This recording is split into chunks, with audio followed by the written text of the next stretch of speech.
ہاشم مبین نے اس واقعے کو ذہن سے نہیں نکالا تھا۔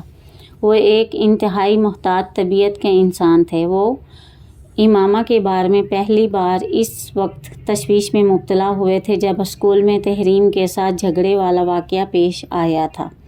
اگرچہ وہ کوئی ایسا غیر معمولی واقعہ نہیں تھا، مگر اس واقعے کے بعد انہوں نے احتیاطی تدابیر کے طور پر امامہ کی نسبت اسجد کے ساتھ طے کر دی تھی۔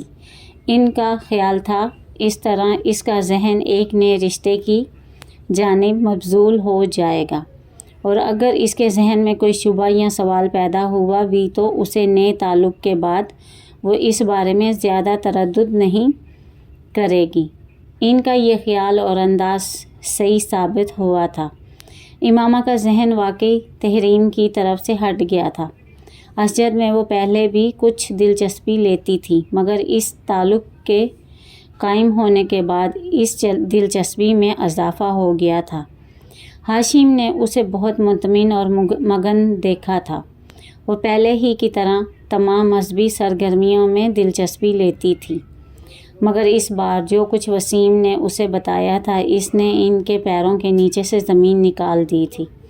وہ فوری طور پر یہ نہیں جان سکے، مگر انہیں یہ ضروری علم ہو گیا کہ امامہ کے عقائد اور نظریات میں خاصی تبدیلی آ چکی تھی، اور یہ نہ صرف ان کے لیے بلکہ ان کے پورے خاندان کے لیے بڑی تشویش کا باعث تھا۔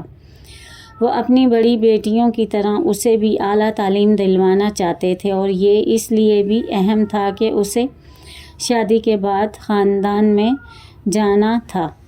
وہ خاندان بہت تعلیمی یافتہ تھا۔ خود ان کا ہونے والا داماد اسجد بھی امامہ کو اعلیٰ تعلیم یافتہ دیکھنا چاہتا تھا۔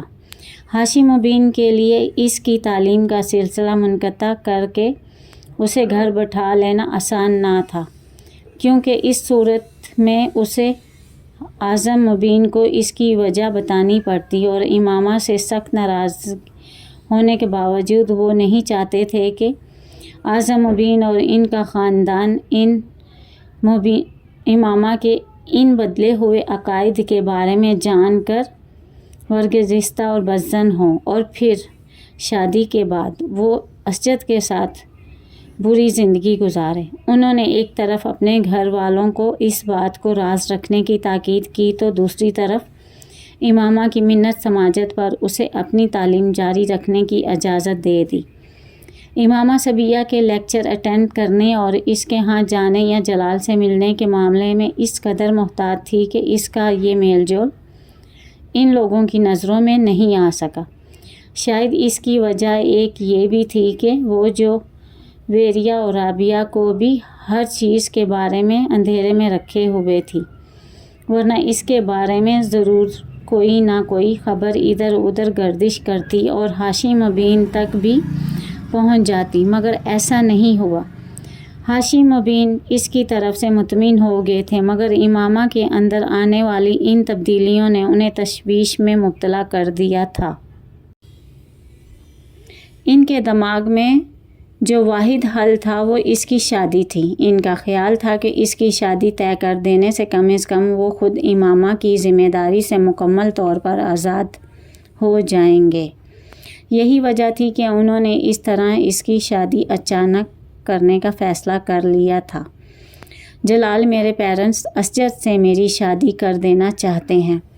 لاہور آنے کے بعد امامہ نے سب سے پہلے جلال سے ملاقات کی تھی، مگر تم تو کہہ رہی تھی کہ وہ تمہاری ہاؤس جاب ختم ہونے تک تمہاری شادی نہیں کریں گے، جلال نے کہا۔ وہ ایسا ہی کہتے تھے، مگر اب وہ کہتے ہیں کہ میں اپنی تعلیم شادی کے بعد بھی جاری رکھ سکتی ہوں۔ اسجد لاہور میں گھر لے لے گا تو میں زیادہ آسانی سے اپنی تعلیم مکمل کر سکوں گی۔ جلال اس کے چہرے سے اس کی پریشانی کا اندازہ کر سکتا تھا۔ جلال بھی یکدم فکر مند ہو گیا۔ جلال، میں اسجد سے شادی نہیں کر سکتی، میں کسی صورت اسجد سے شادی نہیں کر سکتی، وہ بڑبڑائی۔ پھر تم اپنے پیرنٹس کو صاف صاف بتا دو، جلال نے یکدم کسی فیصلے پر پہنچتے ہوئے کہا۔ سے شادی کرنا چاہتی ہو، آپ کو اندازہ نہیں ہے کہ وہ کس طرح کا ری ایکٹ کریں گے۔ مجھے انہیں پھر سب کچھ ہی بتانا پڑے گا۔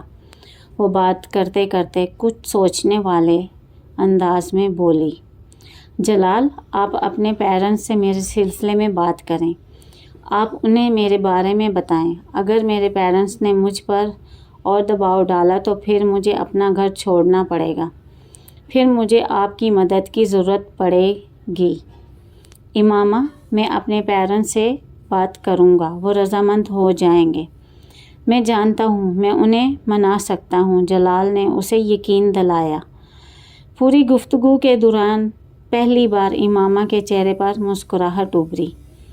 اگلے چند دن ہفتے وہ اپنے پیپرز کے سلسلے میں مصروف رہی۔ جلال سے بات نہ ہو سکی۔ آخر پیپر والے دن وسیم اسے لینے کے لیے لاہور آ گیا تھا۔ وہ اسے وہاں یوں دیکھ کر حیران رہ گئی۔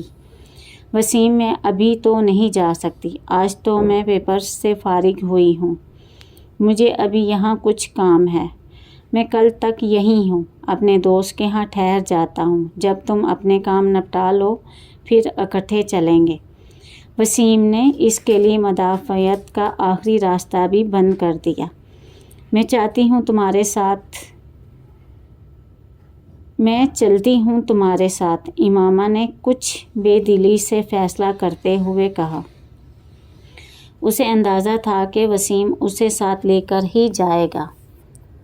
تم اپنی چیزیں پیک کر لو، اب تم ساری چھٹیاں وہیں گزار کر آنا۔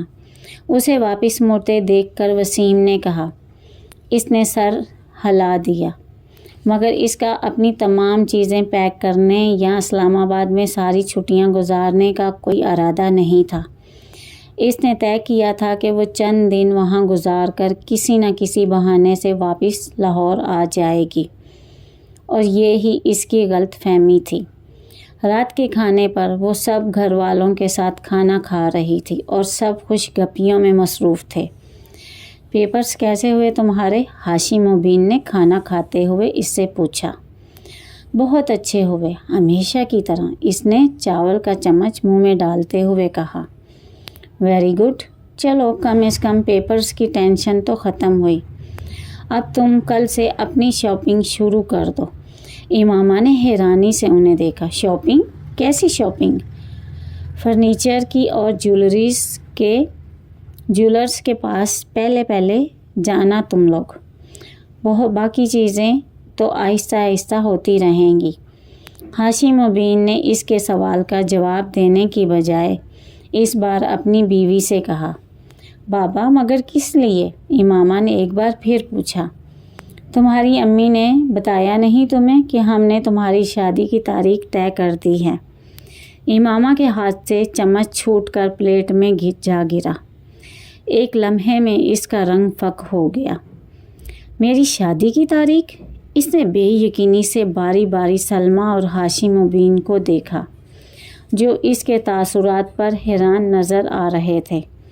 ہاں تمہاری شادی کی تاریخ، ہاشم مبین نے کہا۔ یہ آپ کیسے کہہ سکتے ہیں؟ مجھ سے پوچھے بغیر، مجھے بتائے بغیر۔ ہونک چہرے کے ساتھ انہیں دیکھ رہی تھی۔ ہاشم مبین نے اسے بات مکمل کرنے نہیں دی۔ میں نے تمہیں بتا دیا تھا کہ مجھے تمہارے انکار کی کوئی پرواہ نہیں ہے۔